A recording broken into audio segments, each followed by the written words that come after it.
সম্মানিত ভিউয়ার্স, আসসালামু আলাইকুম।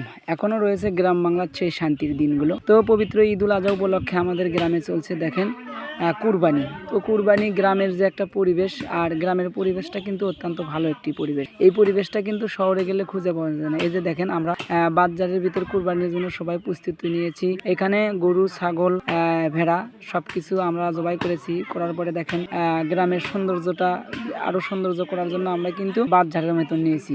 এই বাজারের ভেতর নিয়ে কিন্তু কেউ বা ছিলতেছে, কেউ বা কাটতেছে, কেউ বা আবার ঝুলিয়ে রেখে তার চামড়াটা ছেলা হচ্ছে। আসলে আমাদের গ্রাম বাংলার এই শান্তিগুলো এখনো রয়েছে। তো আপনি এবং আপনাদের গ্রামে এরকম শান্তি আছে কিনা একটু কমেন্টে জানাবেন। তো আলহামদুলিল্লাহ, এই যে দেখেন এখানে কিন্তু ছোট্ট দুটো বেবি দেখা যাচ্ছে। এটা আমার ভাগ্নি, অত্যন্ত ভালো তারা।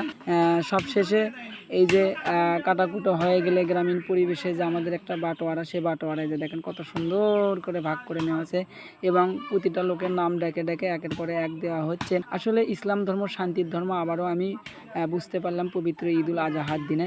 ধন্যবাদ সবাইকে। আবারও আপনাদের সাথে আমার দেখা হবে অন্য কোনো ভিডিওতে, অন্য কোনো জায়গাতে। দোয়া করবেন এবং জীবন মানে তাল বেতাল পেজের সাথে থাকবেন।